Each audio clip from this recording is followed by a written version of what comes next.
Hello everyone and welcome to weekend reviews. ഇന്ന് ഞാൻ review ചെയ്യാൻ പോകുന്നത് ഏറ്റവും പുതിയ ആനിമേറ്റഡ് സിനിമയായ ഡെസ്പിക്കബിൾ മീ 4 ആണ്. ഡെസ്പിക്കബിൾ മീ ഫ്രാഞ്ചൈസിലെ 4ാമത്തെ സിനിമയാണിത്. ആദ്യത്തെ 3 സിനിമകളിലെ പോലെ ഗ്രൂവും മറ്റ് ക്യാരക്ടേഴ്സും ഇവിടെ വരുന്നുണ്ട്. അതിനോടൊപ്പം പുതിയ 1-2 ക്യാരക്ടേഴ്സിനെ കൂടെ ഇൻട്രൊഡ്യൂസ് ചെയ്യുന്നുണ്ട്. ഗ്രൂവിന്റെ പഴയ ഹൈസ്കൂൾ ശത്രുവായ മാക്സിം എന്നൊരു സൂപ്പർ വില്ലൻ റിവഞ്ചിനായി തിരിച്ചു വരുന്നു. തന്നെയും തന്റെ ഫാമിലിയും അറ്റാക്ക് ചെയ്യുമെന്ന ഭയം കാരണം അവർക്ക് ഒളിവിൽ വേറൊരു ഐഡന്റിറ്റിയിൽ ജീവിക്കേണ്ടി വരുന്നു. സോ ആ ഡബിൾ ലൈഫിൽ സംഭവിക്കുന്ന കാര്യങ്ങളും എങ്ങനെ ആ വില്ലനെ തോൽപ്പിക്കും എന്നൊക്കെയാണ് പിന്നീടുള്ള കഥ. മാക്സിം എന്ന വില്ലനായും അയാളുടെ ഗേൾഫ്രണ്ടായും വരുന്നത് വിൽ ഫെറലും സോഫിയ വെർഗാരയുമാണ്.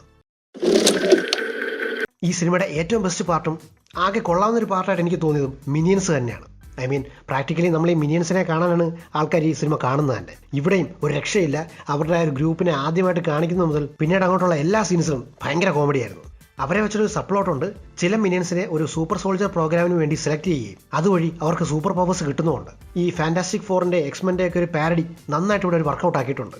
സത്യം പറഞ്ഞാൽ സിനിമയുടെ മെയിൻ പ്ലോട്ടിനേക്കാൾ കൊള്ളായിരുന്നു ഈ ഒരു സപ്ലോട്ട്. അത് തന്നെ സെപ്പറേറ്റ് ഒരു സിനിമയ്ക്കുള്ള കണ്ടന്റ് ഉണ്ട്. ഗ്രൂവായി വരുന്ന സ്റ്റീവ് കാരലും പിന്നെ മാക്സിമായി വരുന്ന വിൽ ഫെറലും നന്നായിട്ട് പെർഫോം ചെയ്തിട്ടുണ്ട്. സോ അവരുടെ കാര്യം എടുത്തു പറയേണ്ട ആവശ്യമില്ല. വേറൊരു പോസിറ്റീവായിട്ട് തോന്നിയത് ഇവരെ ആനിമേഷൻ സ്റ്റൈൽ മാറ്റിയിട്ടില്ല എന്നതായിരുന്നു. ഇപ്പോൾ റീസെൻ്റ് ആയിട്ട് വന്ന പുസ് ഇൻ ബൂട്ട്സോ അല്ലെങ്കിൽ ടീനേജ് മ്യൂട്ടൻസ് പോലത്തുള്ള ആനിമേഷൻ സിനിമകളൊക്കെ എടുത്താൽ 2D 3D ആനിമേഷൻസ് മിക്സ് ചെയ്തുള്ളൊരു സ്റ്റൈലാണ്. പക്ഷേ ഇവിടെ അങ്ങനെയല്ല, പഴയ സ്റ്റൈൽ തന്നെ അവർ കീപ്പ് ചെയ്തിട്ടുണ്ട്.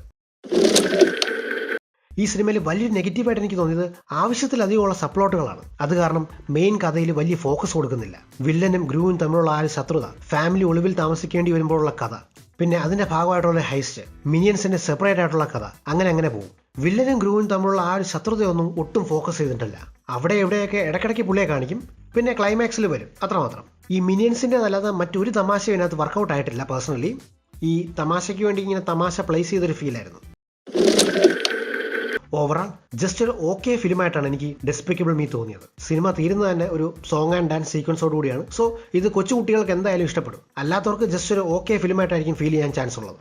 മിനിയൻസ് ഉള്ളതുകൊണ്ട് അല്പമെങ്കിലും നമുക്കിത് എൻജോയ് ചെയ്യാൻ പറ്റും. കണ്ടു കഴിഞ്ഞപ്പോൾ ഈ സീരീസ് ആക്ച്വലി എൻഡ് ചെയ്യേണ്ട ടൈമായി എന്നാണ് എനിക്ക് തോന്നിയത്. ആക്ച്വലി മിനിയൻസ് ഉള്ളതുകൊണ്ട് ഒരു 1/2 സ്റ്റാർ കൂടെ കൂടുതൽ കൊടുക്കാം. സോ ഇതാണ് എൻ്റെ റിവ്യൂ ഓഫ് ഡെസ്പിക്കബിൾ മീ 4. ഈ റിവ്യൂ ഇഷ്ടപ്പെട്ടെങ്കിൽ ദയവായി like and subscribe to weekend reviews. അടുത്ത തവണ പുതിയൊരു വീഡിയോ ആയിട്ട് വരാം. Thanks for watching.